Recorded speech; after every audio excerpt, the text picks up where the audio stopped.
हरे कृष्णा। आज हम भगवत गीता 42 और स्टार्ट करेंगे और हम चैप्टर 12 से आज स्टार्ट कर रहे हैं जिसका नाम है डिवोशनल सर्विस। लास्ट टाइम हमने चैप्टर 11 ख़त्म कर लिया था और आज का डेट है 14 अगस्त 2021। तो लेट्स इन्वोक जय श्री कृष्ण चैतन्य प्रभु नित्यानंदा श्री अद्वैत गदाधर श्री वासादि गौर भक्त वृंदा। बोलो श्री प्रभुपाद की जय। हे कृष्ण भगवान, हे राधा माँ, आपकी कृपा से हमने 11 चैप्टर्स भगवत गीता के कंप्लीट किए हैं and we are so thankful कि ये 11 चैप्टर्स ने हमारी पूरी ज़िंदगी बदल दी। हमें लाइफ का इम्पोर्टेंस समझ में आया। अभी आगे के जितने भी चैप्टर्स हैं आई एम श्योर उससे हम और ग्रो कर पाएंगे। हे प्रभु, हमें हमेशा स्पिरिचुअल प्राइड और स्पिरिचुअल फॉल से बचाइए। हमारे अंदर जो मैं करने की आदत है वो पूरा ख़त्म कर दीजिए। हमारा ईगो ख़त्म कर दीजिए। हमें और कंपैशनेट और अंडरस्टैंडिंग और नॉन जजमेंटल बनने में हेल्प करिए प्रभु। और आपकी कृपा से आई एम श्योर ये ज़रूर पॉसिबल होगा। ये इनकारनेशन हम वेस्ट नहीं करेंगे। We thank you in full faith, so be it. Last time मैंने सेशन में कहा था कि नेक्स्ट भगवत गीता सेशन में मैं याद से आपको जगराता की स्टोरी बताऊंगी। शॉर्ट में बताती हूँ। आप सब लोगों को पता है कि जगराता वैष्णो देवी माँ से रिलेटेड है। तो नवरात्रि के टाइम पे जगराता होता है जिसमें रात को जागकर पूरे जो देवी माँ के सारे जो रूप हैं उनके बारे में डिस्क्रिप्शन दिया जाता है। एक एक दिन एक एक देवी माँ का इम्पोर्टेंस होता है और उनकी स्टोरी बताई जाती है। पूरी रात जागी जाती है, भजन किया जाता है, कोई सोता नहीं है। तो ये शुरू कहाँ से हुआ, ये इसका रीज़न क्या है मैं आपको बताती हूँ। सो बेसिकली वैष्णो देवी का नाम वैष्णवी भी है, उनका नाम त्रिकुटा भी है, ठीक है, उनका नाम माता रानी भी है। तो एक टाइम ऐसा हुआ था जब राक्षसों को खदेड़ दिया गया था ऊपर से, तो राक्षस धरती पे आ गए थे और धरती पे उन्होंने बहुत आतंक मचाया था, मतलब बहुत पाप उन्होंने स्टार्ट कर दिया। उसके वजह से धरती माँ काफ़ी डैमेज्ड हो गई। मतलब लिटरली अगर आप, मैंने हमेशा आपको समझाया है जैसे हम ह्यूमन बीइंग हैं, मतलब we are being with the body of a human, मतलब हमारा शरीर ह्यूमन का है लेकिन अंदर आत्मा है। बीइंग मतलब आत्मा। उसी तरह धरती माँ भी एक बीइंग है और उनका शरीर ये पूरा अर्थ है, धरती। तो जब इस पे पाप बढ़ता है, जब गलत चीजें होती है तो वो इफेक्ट धरती माँ को पड़ता है। तो धरती माँ फिर अपना पेन लेकर ब्रह्मा विष्णु महेश के पास गई। तो शिवजी काफी नाराज हो गए। शिवजी ने बोला कि मैं ये अर्थ का ही पूरा, मतलब पूरा खत्म कर देता हूँ, क्योंकि वो तो विध्वंस करते हैं। सो वो उनके विध्वंस वाला डिपार्टमेंट शिवजी हैंडल करते हैं। तो ये पूरा खत्म कर देता है जैसे कि ये राक्षस सारे खत्म हो जाए और आपको फिर कम पीड़ा हो, मतलब आपका भी पेन भी हट जाएगा, धरती माँ को कहा। तो ये सुनकर 3 देवियां वहां पर आ गई, दैट इज लक्ष्मी माँ, काली माँ और सरस्वती माँ। और उन्होंने शिवजी से रिक्वेस्ट किया कि आप हमें एक चांस दीजिए, ये पूरे अर्थ को डिस्ट्रॉय मत करिए, एक चांस दीजिए, हम लोग कुछ करते हैं। तो वो 3 देवियों ने मिलकर अपनी ऊर्जा से वैष्णो देवी बनाया जिसमें विष्णु जी की भी ऊर्जा ऐड हुई। तो इसलिए उनको वैष्णवी कहा जाता है। तो विष्णु जी और 3 देवियां मिलकर वैष्णो देवी माँ का निर्माण किया गया। तो पर्पस ये था कि वैष्णो देवी पापियों को खत्म नहीं करेगी, पाप को खत्म करेगी। तो ये this was a last chance कि ये धरती को डिस्ट्रॉय होने से बचाने के लिए। तो इसलिए वैष्णो देवी का जन्म हुआ, इसलिए वैष्णो देवी को इतना माना जाता है। अब ये जब जन्म हुआ तो पहले तो उनके बारे में किसी को पता नहीं था, क्योंकि वो काफी छोटी थी, उनको प्रोटेक्ट करके भी रखा गया था। बट एनी हाउ राक्षसों को पता चल गया और कली को पता चल गया। तो फिर उन लोगों ने षड्यंत्र किया कि वैष्णो देवी को मतलब रोकना होगा या उन्हें खत्म करना होगा। तो उन्होंने वो क्या कहते हैं, पिशाच राज को बुलाया। ओके, सो पिशाच राज और तलातल से आए, मतलब वैसे तो पाताल तलातल ऐसे सब लोअर प्लेन्स होते हैं, सो तलातल से पिशाच राज को बुलाया गया और कहा गया कि आपको ये पर्टिकुलर जो गांव है जहाँ पे वैष्णो देवी जाती हैं, वो तभी बहुत छोटी थी, आई थिंक 9 इयर्स की ही थी, वो काफी अटैच थी वो गांव से, गांव वालों से। तो ये पूरे गांव को ही उठा के तलातल में लेके चले जाना है। अब इस बात का आभास वैष्णो देवी को हो गया सपने में, उन्होंने उनको विजन मिल गया कि अम, पूरे के पूरे गांव को पाताल राज अपने मतलब तलातल में लेके चले जाएंगे। तो अ, रात्रि के समय पे पिशाच का पावर ज्यादा होता है, आप लोग तो जानते हो भूत पिशाच इविल का पावर रात के समय ज्यादा होता है। तो पिशाच राज को सिर्फ इतना वेट करना था कि सब जैसे ही सो जाएंगे वो आराम से अपना मतलब उनको इंजेक्ट कर देंगे अपना poison whatever it is, और वो उनको अपने तरफ खींच के तलातल में लेके चले जाएंगे। तो वैष्णो देवी माँ ने क्या किया कि उन्होंने वहां पे फर्स्ट टाइम, मतलब इसके पहले कभी ऐसा होता नहीं था, रात को जागरण रखा कि हर हर एक दिन देवी माँ के बारे में कथा सुनाई गई। वो कथा सुनाती थी, वो 9 साल की बच्ची वो कथा सुनाती थी, और फिर भजन होता था, फिर प्रसाद बांटा जाता था। तो पिशाच राज सक्सेसफुली नहीं हो पाया क्योंकि वो कोई सोता ही नहीं था, और लास्ट में फाइनली वैष्णो देवी ने उनको खत्म भी कर दिया। तो जागरण की स्टोरी ये है बेसिकली। तो आप लोग अब देखो, जो जो लोग देवी माँ को मानते हो, जो दुर्गा माँ को मानते हो, जो नवरात्रि सेलिब्रेट करते हो, जो उपवास रखते हो, तो इसमें भी भूत प्रेत का मेंशन है।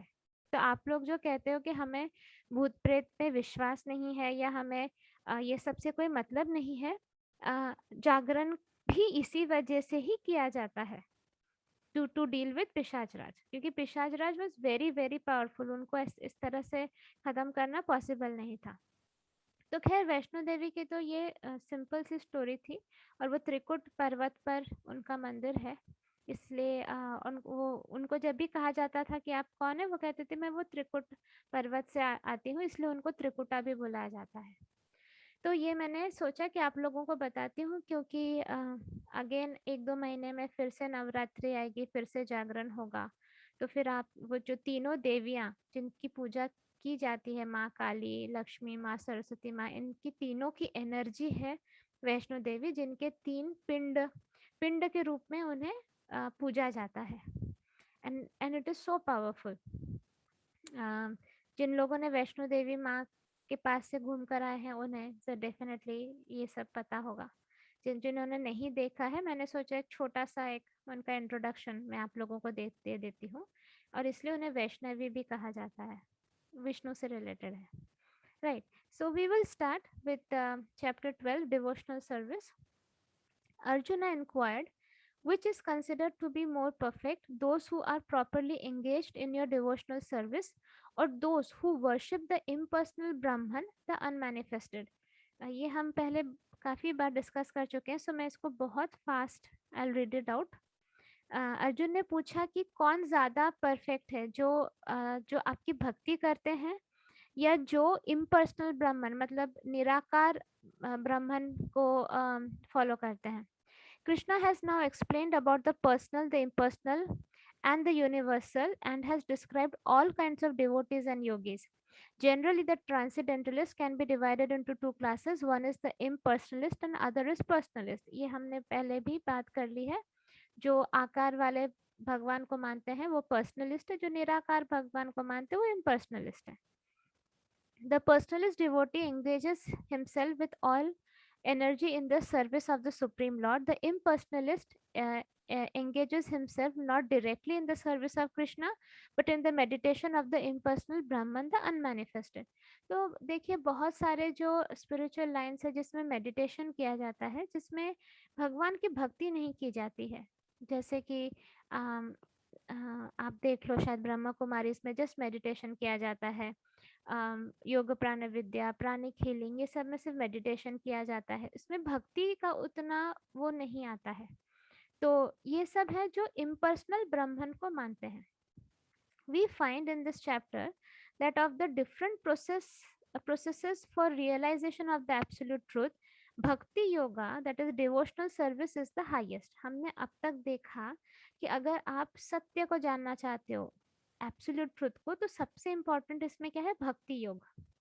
If one at all desires to have the association of the Supreme Personality of Godhead, then he must take to devotional service. अगर आप supreme personality of godhead Krishna को समझना चाहते हो, तो बिना भक्ति के आप समझ उनको नहीं पाओगे और आपको उनकी कृपा भी नहीं मिल सकती है. Those who worship the Supreme Lord directly by devotional service are called personalists. Those who engage themselves in meditation on the impersonal Brahman are called impersonalists. ये समझाया मैंने. Arjun is here questioning which position is better. तो अर्जुन पूछ रहे कौन सा better है. कृष्णा को ही डायरेक्ट पूछ रहे. तो इसके बाद से जब आप लोगों में कंफ्यूजन होगा, तो ये जो 5000 साल पहले लिखा हुआ स्क्रिप्चर है, इसी में आंसर है. तो कोई कंफ्यूजन की बात नहीं है. इससे पुराना कोई लिटरेचर नहीं है, मतलब कोई स्क्रिप्चर ही नहीं है इससे पुराना. इसी से सारे धर्म निकले हैं. सनातन धर्म शुरू हुआ है, उसके बाद से सारे धर्म इसके बाद आए हैं. तो this is authentic.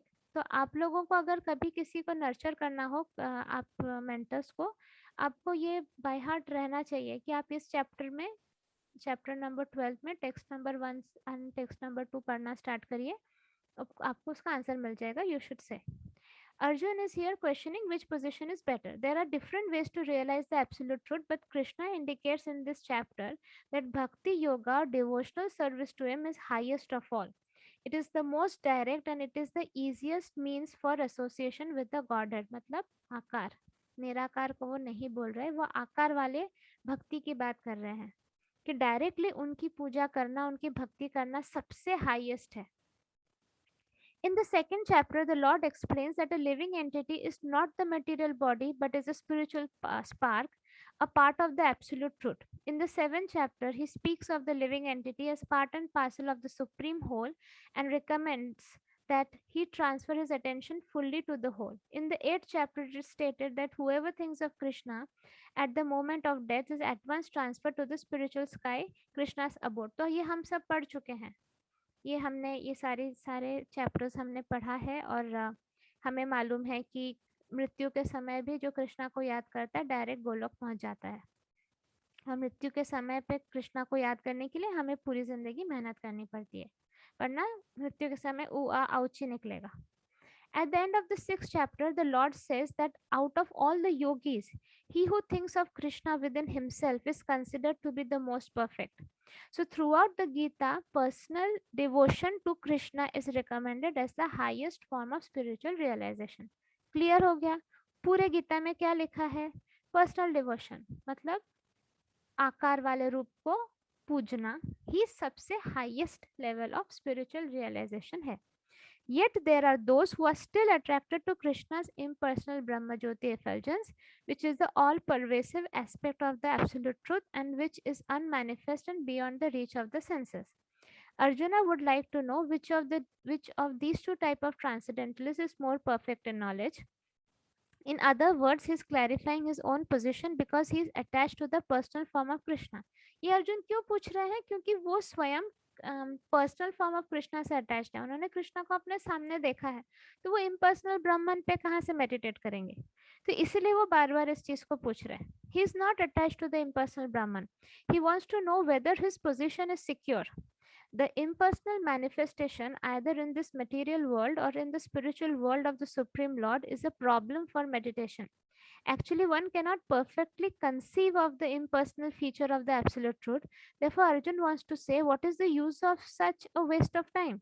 Arjuna experienced in the 11th chapter that to be attached to the personal form of Krishna is best because thus he could thus understand all other forms at the same time and there was no disturbance to his love for Krishna. The important question asked of Krishna by Arjun will clarify the distinction between personal and impersonal and personal conceptions of the absolute truth. तो meditation करते वक्त आपका कितने देर focus रहता है? आप लोग भी जानते हो, मन इधर उधर भटकता है. जिसको देखा ही नहीं, जिसको जाना ही नहीं, जो कुछ है ही नहीं, उधर ध्यान रखकर ध्यान को केंद्रित रखना बहुत मुश्किल है. आप 5 मिनट में या तो सो जाओगे या तो आपका ध्यान चला जाएगा, अरे किचन का ये काम बचा हुआ है, अरे मेरे ऑफिस में वो वाला काम बचा हुआ है. आप समझ रहे हो? और यही अगर आप कृष्णा जी को देखकर नाम भाषा चैंटिंग करो, हरे कृष्णा महामंत्र का चैंटिंग करो, दैट इज भक्ति। आप उनको देखकर कर रहे हो नाम भाषा चैंटिंग। ये मैं एक्सप्लेन कर चुकी हूँ, various types of chanting. We'll go to the second text, text number 2. The blessed Lord said, "He whose mind is fixed on my personal form, always engaged in worshipping me with great and transcendental faith, is considered by me to be the most perfect." End of story. Krishna ji ने बोल दिया वही perfect है जो मेरे personal form की पूजा करता है और पूरे मेरे मतलब पूरा सरेंडर्ड है मेरे प्रति, वही परफेक्ट है। तो फिर क्यों इतना सब आर्ग्यूमेंट, क्यों ये क्वेश्चन वो क्वेश्चन? जब भगवत गीता में बोला गया, जब गीता पे हाथ रखकर कोर्ट भी कसम खिलवाता है, तो और किस बात का controversy? In answer to Arjuna's question, Krishna clearly says that he who concentrates upon his personal form and who worships him with faith and devotion is to be considered most perfect in yoga. For one in such Krishna consciousness, there are no material activities because everything is done by Krishna. A pure devotee is constantly engaged. Sometimes he chants, sometimes he hears or reads books about Krishna, or sometimes he cooks prasadam or goes to the marketplace to purchase something for Krishna. Or sometimes he washes the temple or the dishes. Whatever he does not let a single moment pass without devoting his activity to Krishna. Such action is in full samadhi. तो यहाँ पे जो बोला है exactly हमारा soul peace group वही करता है। हम होल डे कृष्णा जी का ही काम करते रहते हैं। इस्कॉन में जो रहते हैं वो भी होल डे वही काम करते रहते हैं।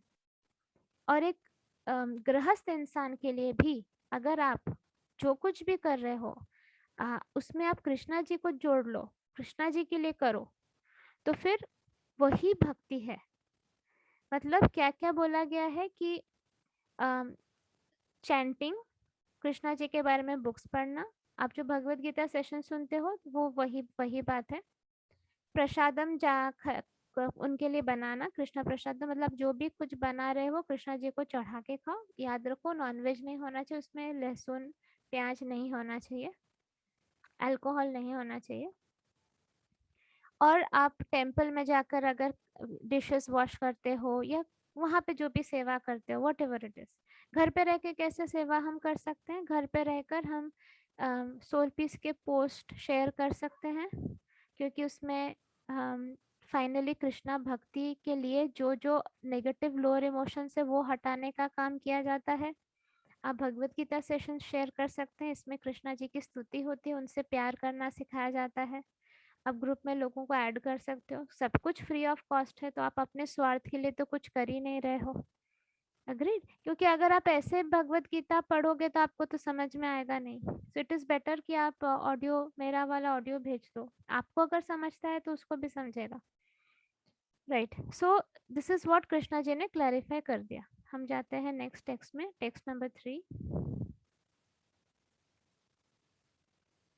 But those who fully worship the unmanifested, which lies beyond the perception of the senses, the all pervading, inconceivable, fixed, and immovable, the impersonal conception of the absolute truth, by controlling the various senses and being equally disposed to everyone, such person engaged in the welfare of all at last achieve me. Those who do not directly worship the Supreme God Krishna, but who attempt to achieve the same goal by indirect process, also ultimately achieve the supreme goal Sri Krishna, as it is stated, after many births the man of wisdom seeks refuge in me, knowing Vasudev is all. मतलब basically इसमें क्या बोल रहे हैं कि जो लोग impersonal ब्रह्मन को वर्शिप करते हैं वो करते करते करते करते फाइनली उनमें अक्ल आ जाती है और वो फाइनली रियलाइज करते कि वासुदेव ही सब कुछ है, और फिर वो कृष्णा तक पहुंच जाते हैं।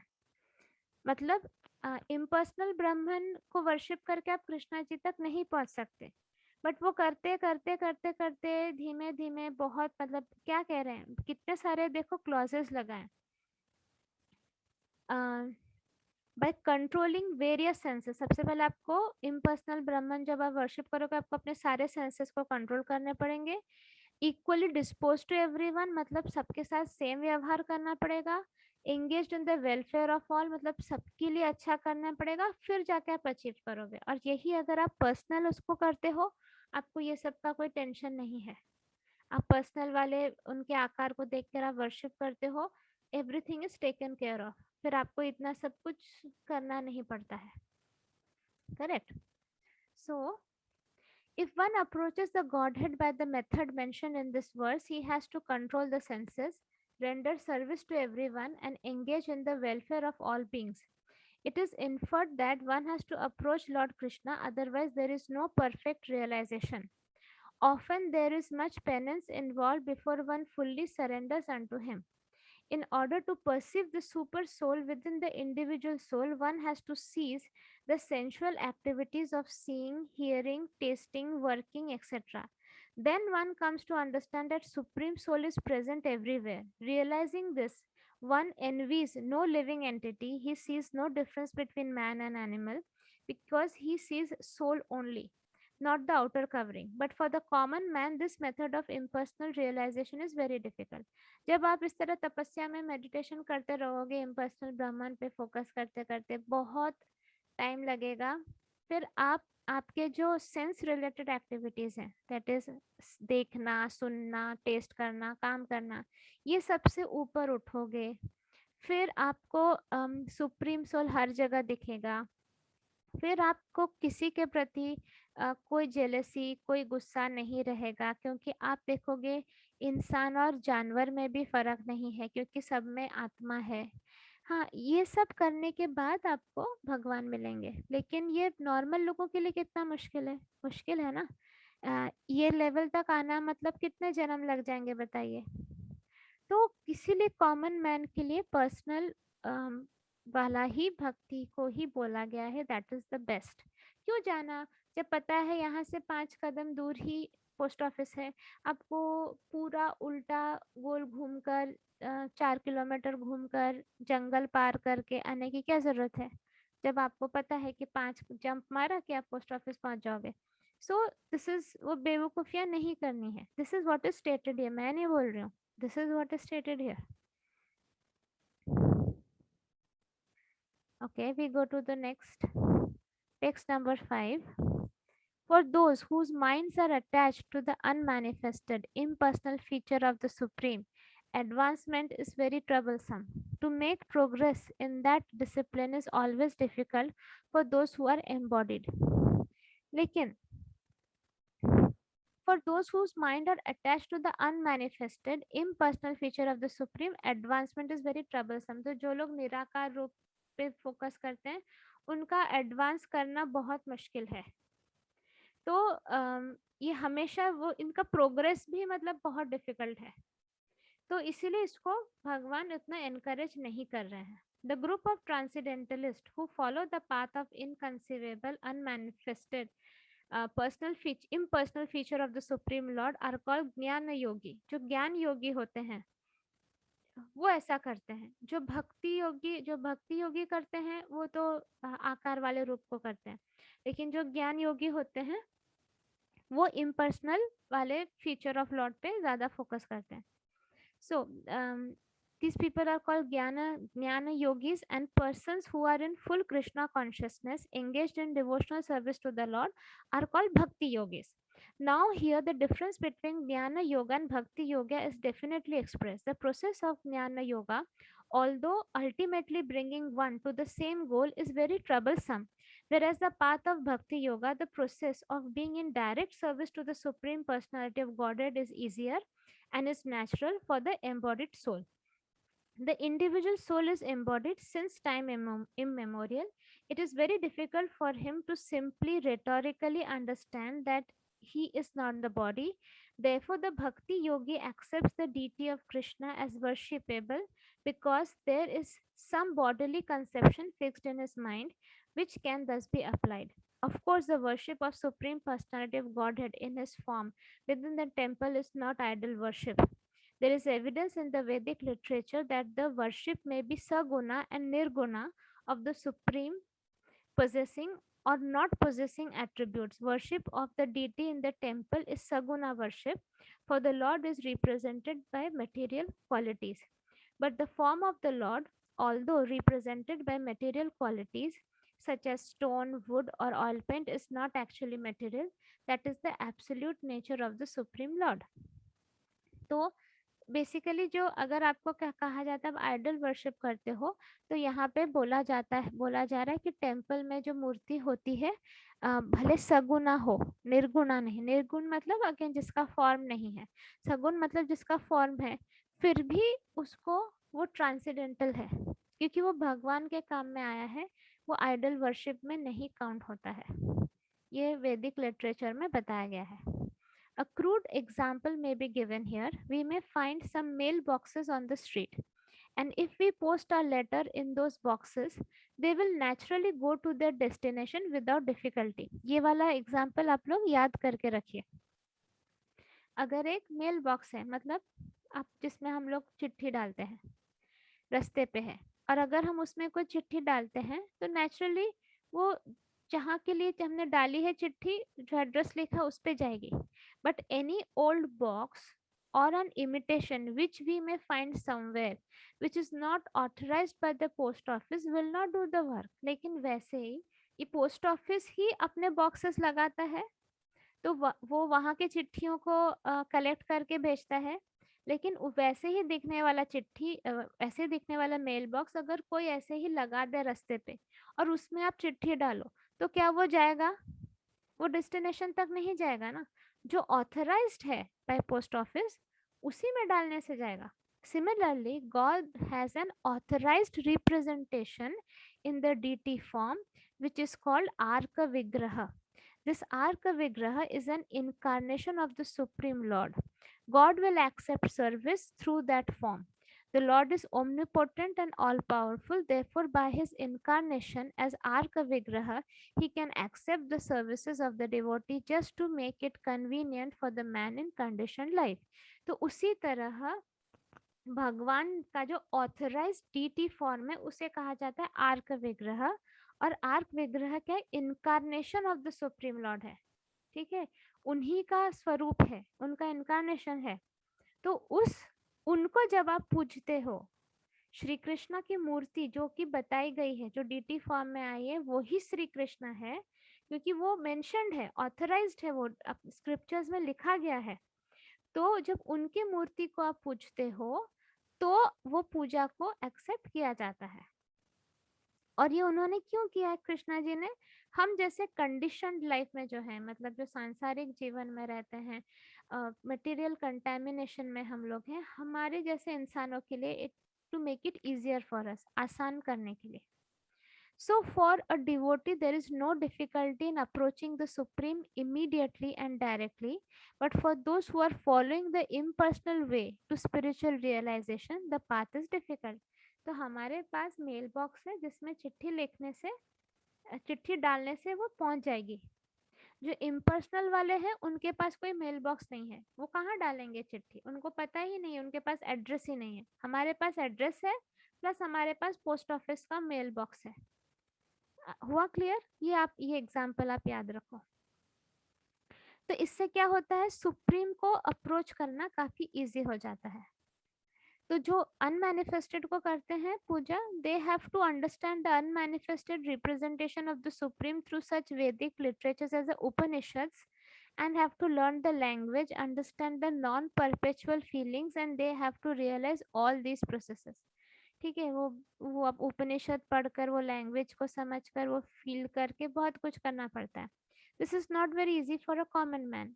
आप लोग खुद देखो आपके लाइफ में, आपको घर संभालना है, जॉब करना है, खाना बनाना है, बच्चों को देखना है, बाकी सारे काम करने, बिल भरना होता है, कुछ और प्रॉब्लम, घर का कुछ टूट गया, मेंटेनेंस करना पड़ता है। ये सब में अगर आप डिवोशन करने की सोच रहे हो तो क्या आप ऐसे ही आंख बंद करके, हाँ कहीं कुछ तो भगवान कैसे तो भी दिखते हैं, कुछ तो होता होगा करके, क्या आपको लगता है कुछ फायदा होगा? Does it work? It does not work. तो वो सब इजी करने के लिए भगवान ने इनकारनेट किया एस आर्क विग्रह, मतलब उनका ही फॉर्म, उनका ही जो आइडल है, और उन्होंने बोला कि इसकी पूजा करो। A person in Krishna consciousness engaged in devotional service simply by the guidance of the bona fide spiritual master, simply by offering regulative obeisances unto the deity, simply by hearing the glories of the Lord, and simply by eating the remnants of foodstuffs offered to the Lord, realizes the supreme personality of God very easily. ये आप करके देखो ना, आपको feel नहीं होता है कृष्णा, तो आप सिर्फ सुनो उनके बारे में, आप बस पूजा करना शुरू करो उनकी, उनको कुछ भी ऑफर करिए, आप फल ऑफर करिए, फ्लावर्स ऑफर करिए, और उनको जो खाना चढ़ाते हो वो खाना को प्रसाद समझकर ग्रहण करिए। आप उनको फील करने लगोगे, कृष्ण भगवान को आप फील करने लगोगे। सच में उनके बारे में सुनने से ही आपकी प्यूरिफिकेशन होगी। देखो फील क्यों नहीं करते हैं, बिकॉज हमारी उतनी प्यूरिफिकेशन नहीं रहती है, हम उतने प्यूरिफाइड नहीं है, हमारे ऊपर मटेरियल कंटेमिनेशन बहुत ज़्यादा है, परत है, ये मटेरियल एनर्जी की परत है, वो परत को तोड़ने के लिए हमें हरे कृष्ण चैंटिंग करनी पड़ती है, right. By the way, recently मेरे जो सारे सोल पीस के जो रिकमेंडेड ऑडियोज हैं, जो प्रैक्टिसेस है, उसकी पोटेंसी काफ़ी बढ़ गई है, मतलब पावर काफ़ी बढ़ गया है।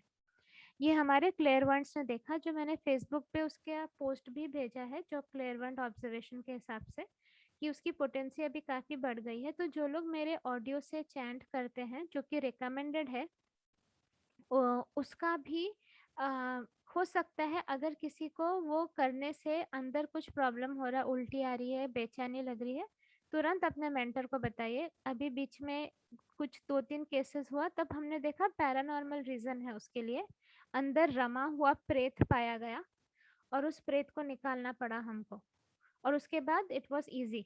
ये मैंने अपने संडे सेशंस में भी डिस्कस किया है, मैं ये भगवत गीता के थ्रू भी बता रही हूँ। स्टॉप मत करिए, मतलब उसको इतनी तकलीफ हुई, अब तक आप जो प्रैक्टिसेस कर रहे थे उससे उसको कोई फर्क नहीं पड़ रहा था, लेकिन अब उसे फर्क पड़ने लगा है। मेरे आवाज से प्रेतों को प्रॉब्लम होती है, इससे वो आइडेंटिफाई करना इजी होता है किसमें प्रेत है किसमें नहीं, और प्रेत को जितने जल्दी शरीर से निकाल दो उतना अच्छा है। उस वो रम गया एक बार तो फिर हमारे सेल्स के अंदर इंटीग्रेट हो जाता है, फिर उसे निकालना मुश्किल। और प्रेत शरीर में रहना मतलब आपका सब कुछ वो खा लेगा, वो आपको कुछ करने नहीं देगा, आपके शरीर में 1000 रोग रहेंगे, आपके रिलेशनशिप्स खराब हो जाएंगे, आपकी ब्यूटी खराब हो जाएगी, बहुत सारे प्रॉब्लम्स होते हैं। इसलिए मैं खुल के आप लोगों को बता रही हूँ कि और अभी 99% पीपल में प्रेत का प्रभाव देखा है हमने, कुछ ना कुछ वैसे वो या तो अंदर है या तो बाहर से प्रभाव कर रहे हैं, बिकॉज ऑफ दिस कलयुग। पहले इतना नहीं होता था, या पहले पता नहीं चलता था, अभी काफ़ी पता चल रहा है। So this is a very common problem now. जो चीज़ पहले डर के मारे लोग बोलते नहीं थे, अभी it is a very common problem now. आप मनु भैया के वीडियोस देखो, आप उसमें देखोगे कि कितने सारे लोग इससे पीड़ित हैं। वो कोई ड्रामा नहीं है, हाँ, आपको अगर लगता होगा ड्रामा है, ऐसा कुछ भी नहीं होता ड्रामा, ये सब फैक्ट है, रियलिटी है। हम सब लोग एजुकेटेड लोग हैं, हम लोग इसका पुष्टिकरण कर रहे हैं। सो जस्ट अपने आप को बचाने देखो, इसमें मेरा कोई फायदा नहीं है, मुझे तो उल्टा बैठ के टाइम देकर एनर्जी दे के आपका केस करके प्रेत निकालना होगा, लेकिन ये आपका ही फायदा है। अगर आप देख रहे हो आपके फाइनेंशियल लॉसेस हो रहे हैं, आपके शरीर में दर्द रहता है, आंखों में जलन रहती है, और रिलेशनशिप्स गड़बड़ हो रहा है, और अगर मेरे ऑडियो से चैंट करके आपको अनकंफर्टेबल फील हो रहा है, या कुछ भी मेरे आवाज़ के मेडिटेशन या कुछ करके प्रॉब्लम हो रहा है, आप तुरंत अपने मेंटर को कांटेक्ट करिए और अपनी फ़ोटो भेजिए। हम लोग आइडेंटिफाई करेंगे कि आपको पैरानॉर्मल प्रॉब्लम है कि नहीं है, और अगर होगा तो हम निकाल देंगे। हम इसके लिए कोई पैसा चार्ज नहीं करते, हम कोई भी सर्विस के लिए पैसा नहीं चार्ज करते हैं, क्योंकि हमने सेवा की ठान ली है, हमारे दिल में सिर्फ सेवा भाव है। ऑल वी वांट इज कि आप लोग कोऑपरेट करिए, आप लोग भी समझिए कि हमारा टाइम भी वैल्यूएबल है, और आप भी इस चीज़ को रिस्पेक्ट करिए, और कुछ नहीं, राइट। सो हम आगे बढ़ते हैं। हाँ, ये तो मैंने बता दिया। So there is no doubt that the impersonalists are unnecessarily taking a troublesome path with the risk of not realizing the absolute truth at the ultimate end। खामखा वो रिस्क ले रहे हैं impersonalist, और कुछ नहीं। But the personalist, without any risk, trouble, or difficulty, approaches the Supreme Personality directly. A similar passage appears in Srimad Bhagavatam. It is stated here that if one has to ultimately surrender to this unto the Supreme Personality of Godhead, this surrendering process is called bhakti. But instead takes the trouble to understand what is Brahman and what is not Brahman, and spends his whole life in that way, the result is simply troublesome. Therefore, it is advised here that one should not take up this troublesome path of self realization because there is uncertainty in the ultimate result. तो अगर आपको time waste करना है कि कौन ब्राह्मण है और कौन ब्राह्मण नहीं है, इसके बारे में सोचे जाना है, और सो आप अननेसेसरली टाइम वेस्ट कर रहे हैं। मैं आपको एक बहुत सिंपल और इजी चीज़ समझाती हूँ। भक्ति क्या होती है, मैंने बहुत बार बोला है। हमारे डे टू डे लाइफ में 1000 चैलेंजेस आते हैं, बहुत सारे प्रॉब्लम्स आते हैं। हम उनको कभी कभार रिजेक्ट करते हैं, कभी कभी एक्सेप्ट कर लेते हैं। तो सरेंडर का मतलब होता है हर एक चीज़ को सबसे पहले एक्सेप्ट करो। अच्छा बुरा दोनों ही कृष्णा प्रसादम है, जो भी हो रहा है वो कृष्णा प्रसादम है। मैं एंटाइटल्ड थी इसलिए मेरे साथ ये हुआ। इसके बाद उसका सॉल्यूशन निकालने के लिए बारे में सोचना है। सबसे पहले तो अगर कोई प्रॉब्लम किसी इंसान से रिलेटेड है, उसको माफ कर देना है दिल से, इनर फॉरगिवनेस करना है। आउटर फॉरगिवनेस में फिर देखो उसको क्या सबक सिखाना है, जैसे कि उसका सोल ये रियलाइज करे कि ये गलत है और इसमें उसको एनकरेज नहीं करना। आप अगर कोई गलत चीज सहन करते हो, मतलब आप सामने वाले को एनकरेज करते हो गलत करने के लिए, ठीक है, दैट इज ओमिशन। ये आपको नहीं करना है। अंदर से माफ करना है, अंदर से कंपैशन रखना है, और एक्सटर्नली जो ज़रूरी है वो करना। जेल में डालना है जेल में डालो, केस करना है केस करो, डिस्टेंस रखना है डिस्टेंस रखो। हाँ, वो सब आप कर सकते हो। लेकिन सबसे इम्पोर्टेंट बात है कि मेरे साथ अगर कुछ हो रहा है, ये मैं ही इसका कारण हूँ। This is surrender. भगवान नहीं कर रहे, भगवान ने हमारी स्टोरी नहीं लिखी है, हमने अपनी स्टोरी लिखी है। ठीक है। सो आप लोग संडे सेशन ज़रूर अटेंड किया कीजिए। उसमें जो भी आपके डाउट्स होते हैं मैं कोशिश करती हूँ एड्रेस करने की। अबाउट 100 लोग तो ही आते हैं, मोर देन 100 भी हो जाते हैं बीच बीच में। हम टीम्स पे करते हैं ये संडे सेशन। और फेसबुक के पोस्ट ज़रूर पढ़िए, क्योंकि वो मैं कुरेद कुरेद कर आपके अंदर के नेगेटिव लोअर इमोशंस को निकालती हूँ। वो जैसे जैसे निकलेगा ना, आप उतने जल्दी कृष्णा को रियलाइज कर पाओगे, उतने जल्दी आप अपना इस लाइफ के प्रोजेक्ट को कंप्लीट कर पाओगे। ठीक है, अदरवाइज हम उसी लूप में रहते हैं। अभी भी रिसेंटली मैंने एक पोस्ट बनाया था जिसमें मैंने वही बताया था कि हम लूप में रहते हैं, उसने ऐसे कैसे कह दिया। ठीक, वो वाला पोस्ट आप ज़रूर पढ़िए। प्लस जो बारबरिक वाला पोस्ट था वो बहुत इम्पोर्टेंट था फेसबुक में। Definitely don't miss that post, वो भी ज़रूर देखिए आप लोग।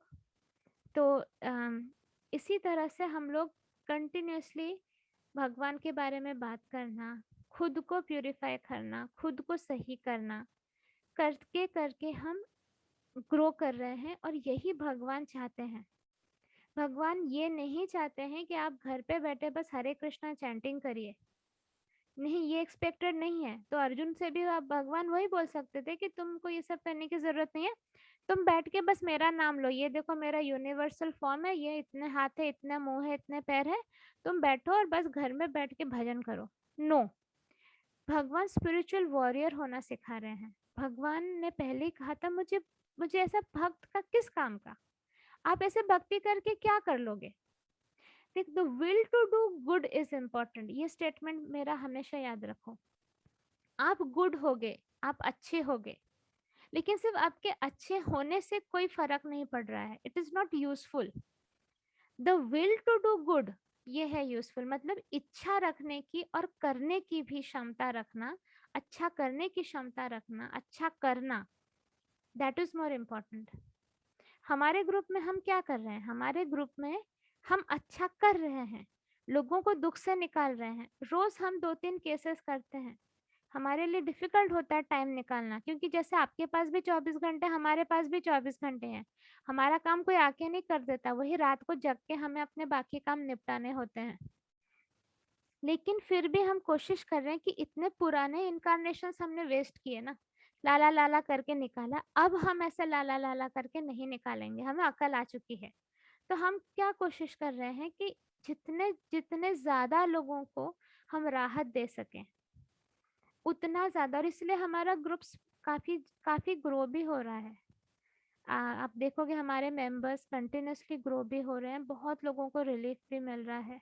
आप अगर फीडबैक्स भी देखो तो एक पर्सन जिसको अब 8 साल की उम्र से एसिडिटी का प्रॉब्लम था, अभी 10 से 2 पर आ गया है वो। उसने पूरा शेयर किया है अपना केस कि उसके अंदर तो तांत्रिक बैठा हुआ था। किस तरह से उस तांत्रिक को मैंने निकाला, और उसकी एसिडिटी के उसको इंजेक्शन लेने पड़ते थे। वो एसिडिटी प्रॉब्लम उसकी मतलब जो 10 की इंटेंसिटी पे होती थी, अभी 2 पर आ चुकी है। उसकी और प्यूरिफिकेशन, और जैसे-जैसे वो और भक्ति करेगी, एसबीसी में जो भी पार्टिसिपेट करेगी, वो खत्म हो जाएगा। एक और पर्सन जिसके कलीग बहुत परेशान करता था उसको, उसको हमको हमारे ग्रुप ने बताया कि आप फॉरगिवनेस साधना करो, पावरफुल फॉरगिवनेस। पर उसके बाद भी उसको असर नहीं मिल रहा था। फिर संडे ग्रुप सेशन में जब उसने बताया, मैंने कहा कंपैशन पार्ट आपका मिसिंग है, आपको कंपैशन लाके पावरफुल फॉरगिवनेस साधना करनी है। जैसे उसने किया, तुरंत उस आदमी का पूरा बिहेवियर चेंज हो गया और उससे बहुत अच्छे से बात करता है, उसको परेशान करना बंद कर दिया। सो ये सारा जो ज्ञान है, ये बस बुकिश नॉलेज तक नहीं रह रहा है, ये आपके एवरीडे लाइफ को इजी कर रहा है, ये आपके एवरीडे लाइफ को पीसफुल बना रहा है। तो why don't you engage in this completely? फिर क्यों नहीं इसमें आपको आप टाइम देना दोगे? आप समझ रहे हो बात को?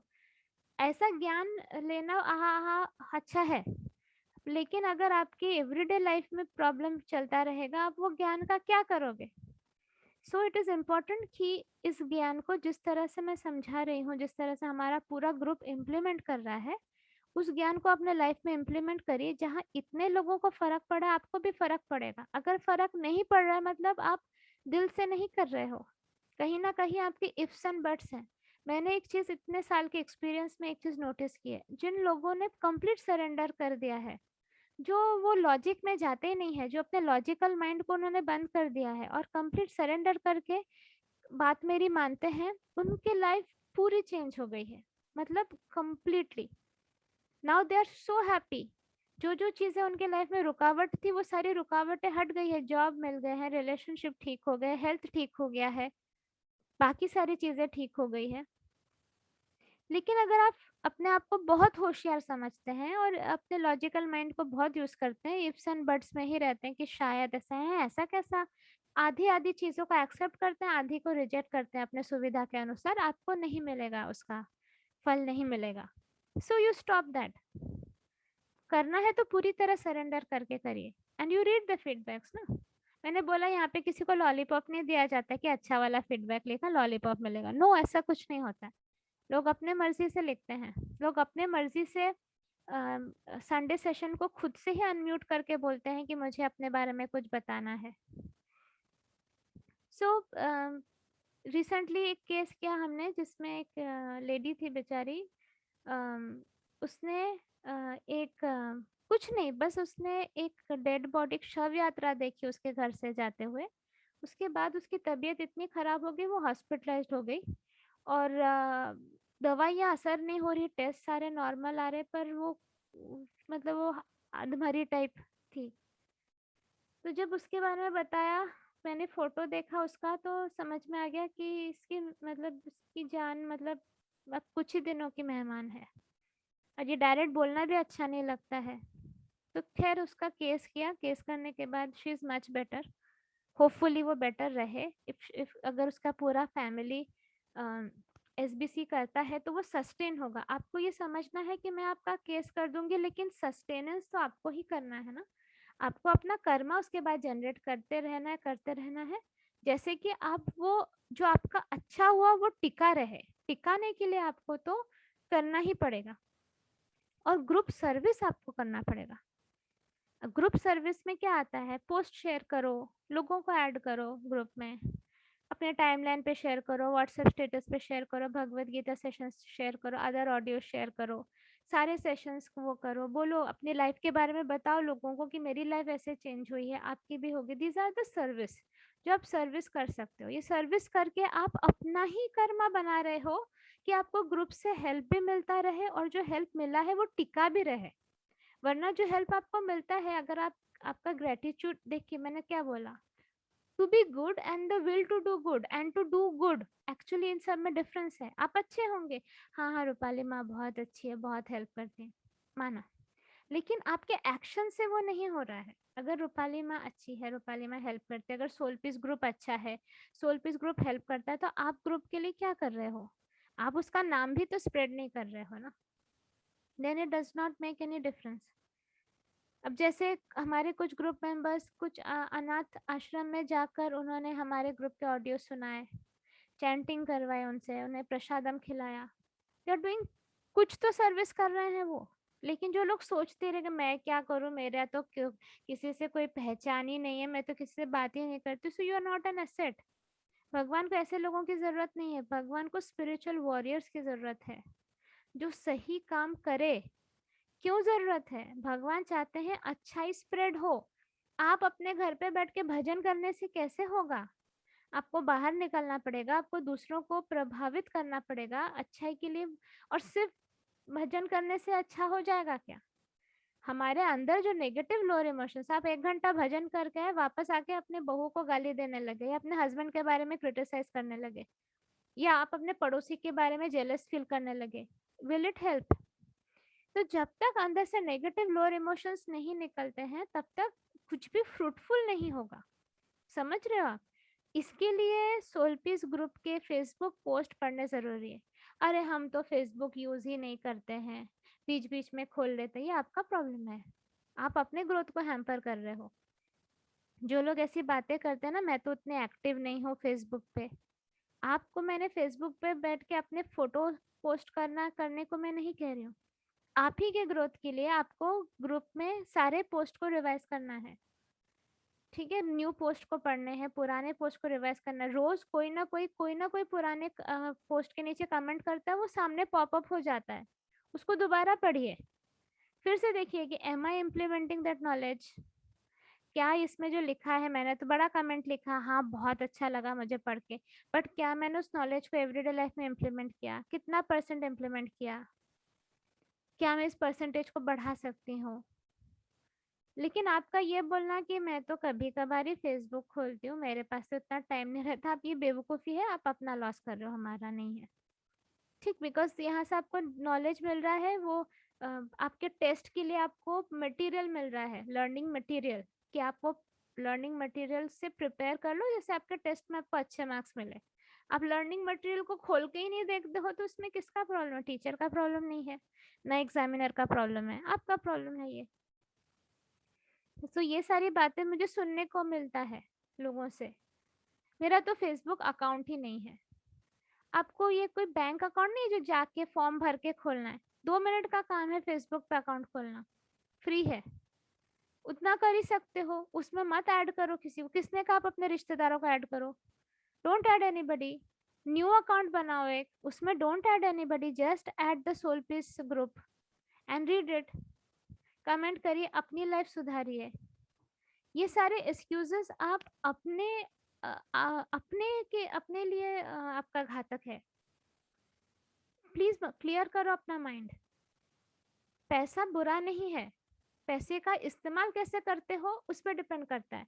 अच्छे काम के लिए इस्तेमाल करोगे तो अच्छा पैसा, बुरे काम के लिए इस्तेमाल करोगे तो बुरा, ब्लैक मनी वाइट मनी। उसी तरह फेसबुक बुरा नहीं है, सोशल मीडिया बुरी नहीं है, आप उसका इस्तेमाल कैसे करते हो उस पर डिपेंड करता है। ठीक है, मैं फेसबुक का इस्तेमाल करती हूँ भक्ति के लिए, प्रचार के लिए। मैं अपना पर्सनल पेज पे भी एक्टिव रहती हूँ, उसमें भी मैं अपना जो भी पोस्ट करूँ, मुझे कुछ प्रॉब्लम नहीं है। मैं ना किसी की निंदा कर रही हूँ, ना अननेसेसरी मैं कुछ कंट्रोवर्शियल चीज लिख रही हूँ। मैं पॉजिटिव बातें लिखती हूँ, मोटिवेटिंग बातें लिखती हूँ, जैसे कि मेरा प्रेजेंस इस अर्थ पे कुछ तो फ्रूटफुल हो, किसी के तो काम आऊं मैं। तो वही आपको भी करना है। सो ये सब एक्सक्यूजेस अगर आप में से कोई दे रहा है तो थोड़ा टटोलो अपने दिमाग को, देखो बत्ती जलाओ, दिमाग की बत्ती जलाओ जो फ्यूज हो गई है. Right, let's proceed, we have 10 minutes to finish. Right, therefore एक मिनट, हाँ, at that time, नहीं यहाँ से, the living entity is eternally an individual soul, and if he wants to merge into the spiritual whole, he may accomplish the realization of the eternal and knowledgeable aspects of his original nature, but the blissful portion is not realized. By the grace of some devotees, such a transcendentalist, highly learned in the process of Jnana Yoga, may come to the point of Bhakti Yoga or devotional service. At that time, long practice in impersonalism also becomes a source of trouble because he cannot give up that idea. देखिए, ज्ञान yoga important है, भगवान का knowledge important है. कृष्णा के बारे में अभी जो आपको नॉलेज मिला वो ज्ञान योगा था, लेकिन वो नॉलेज को लेकर आप भक्ति योगा में कन्वर्ट कर दीजिए. डायरेक्ट भक्ति करना मुश्किल है. पहले देखिए, इसका थोड़ा सा कॉम्प्लिकेटेड बात है, मैं आपको समझाती हूँ. भगवत गीता में इसको स्ट्रेट शॉट लिखा है, but being a practical person मैं एक्सप्लेन करती हूँ. सबसे पहले भक्ति इज इम्पोर्टेंट. भक्ति मतलब, हाँ, कोई तो है क्रिएटर, मेरे से तो बड़ा है, इतना सोच लो, मेरे से बड़ा है, मेरे से पावरफुल है, तो मैं अपना सर झुकाती हूँ उसके सामने. ये हो गया भक्ति, सरेंडर. अब आप उनके बारे में नॉलेज ले रहे हो, भगवत गीता पढ़ रहे हो, ऑडियो सुन रहे हो, आप नॉलेज ले रहे हो, तो हो गया ज्ञान योगा. अब ये ज्ञान योगा मिलकर आप उसको प्रॉपर वे से और अच्छी तरह भक्ति कर पाओगे. सो भक्ति से स्टार्ट होकर ज्ञान योग, ज्ञान योग से स्टार्ट होकर भक्ति योग. ऐसे कर्म योग भी हम करते हैं. हमने देखो, हम सब लोग कर्म योग भी कर रहे हैं. हम अपने घर, हम लोग एस्केपिज्म नहीं कर रहे. हम हिमालय पे बैठे बैठे नहीं हैं. हम अपने काम कर रहे हैं, अपने जो भी कार्मिक ऑब्लिगेशन है उनको फुलफिल कर रहे हैं, और इसके साथ साथ हम लोगों की सेवा भी कर रहे हैं. तो हम कर्म योग भी कर रहे हैं. वही तो कह रही मैं, सोल पीस ग्रुप सब कुछ, मतलब आपके मृत्यु के बाद अगर आप सोल पीस ग्रुप के एक्टिव मेंबर रहे हो, आपको ये नहीं बोला जाएगा कि आपने ये मिस किया. हमने ज्ञान योग भी किया, हमने कर्म योग भी किया, हमने भक्ति योग भी किया, सब कुछ किया हमने. ठीक. सो नॉलेज इज इम्पोर्टेंट, लेकिन फाइनली कितना नॉलेज लोगे? नॉलेज का तो कोई एंड है ही नहीं. आप नॉलेज लेते गए, अच्छा ऐसा होता है ब्राह्मण, अच्छा ऐसा होता है गर्भोदक श्री विष्णु, अच्छा ऐसा होता है क्षीरोदक श्री विष्णु, अच्छा ये होता है आकाशिक रिकॉर्ड, ये हो गया. फाइनली भक्ति कब करोगे? भक्ति के लिए knowledge is important, otherwise knowledge का क्या अस्तित्व? समझो इस बात को. So don't be very proud कि यू आर वेरी लर्नड. आप ज्ञान योगी हो, उसके लिए जरा प्राउड होने की जरूरत नहीं है. इतना ज्ञान लेकर आप अगर भक्ति में उसको कन्वर्ट नहीं कर पाए, it's a waste. So at that time, long practice in impersonalism also becomes a source of trouble because he cannot give up that idea. क्योंकि अब जो impersonalist है वो नहीं कर पाते हैं, फिर वो भक्ति नहीं कर पाते हैं. Therefore, an embodied soul is always in difficulty with the unmanifest, both at the time of practice and at the time of realization. Every living soul is partially independent, and one should know for certain that this unmanifested realization is against the nature of his spiritual blissful self. One should not take up this process. For every individual living entity, the process of Krishna consciousness, which entails full engagement in devotional service, is the best way. If one wants to ignore this devotional service, there is the danger of turning into atheism. तो devotional service सबसे important है, हर एक को ये करना चाहिए, वरना वो एथियस्ट हो सकता है, नास्तिक बन सकता है. Thus, this process of centering attention on the unmanifested, the inconceivable, which is beyond the approach of the senses, as already expressed in this verse, should never be encouraged at any time, especially in this age. It is not advised by Lord Krishna. तो specially इस कलयुग में कृष्णा जी इसको advice नहीं कर रहे हैं कि आप इम्पर्सनल ब्राह्मण पे फोकस करो. वो डायरेक्ट आपको डिवोशनल सर्विस आकार वाले रूप में ही फोकस करने की बात कर रहे हैं. ये कितना बड़ा है? ठीक है, ये तो काफ़ी बड़ा है. हम लोग एक क्विक क्लेंजिंग कर लेंगे, and then next time we will start with text number 6. So we'll get back here. सब लोग शांति से बैठ जाइए. हम लोग आज टेक्स्ट नंबर 5 पे ही ख़त्म करेंगे. एकदम शांति से बैठिए. Relax. Inhale slowly. Hold. Exhale slowly. Hold. Inhale slowly. Hold. Exhale slowly. Hold. Inhale slowly. Hold. Exhale slowly. Breathe normally.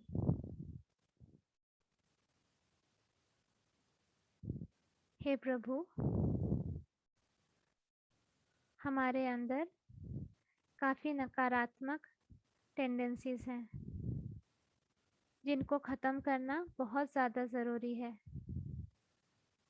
आपकी कृपा से आज हमारी ये टेंडेंसीज का खात्मा करने में हमारी मदद करे प्रभु.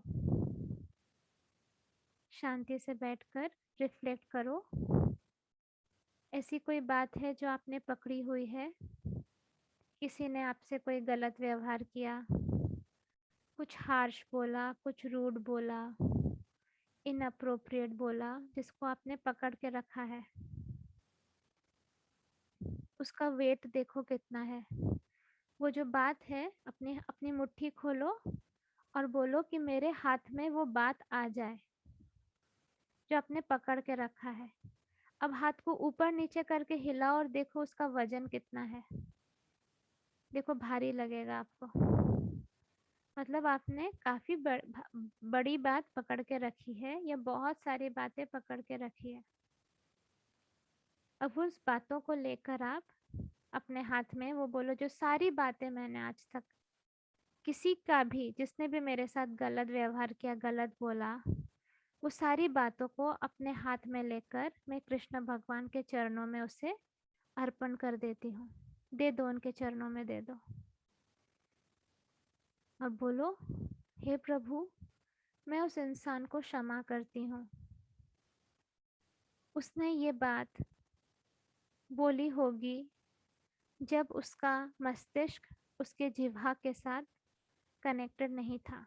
मतलब उसका ब्रेन उसके टंग के साथ कनेक्टेड नहीं था. उसने ये बात बोली होगी जब उसका मूड सही नहीं था. उसने ये बात बोली होगी क्योंकि उसके हिसाब से ये सही था. उसने ये बात बोली होगी क्योंकि वो दर्द में था. उसने ये बात बोली होगी अपने आप को बचाने के लिए. उसने ये बात बोली होगी क्योंकि उसको लगा कि ये मुझे बोलना चाहिए. कोई रीज़न रहा होगा, कोई कारण रहा होगा.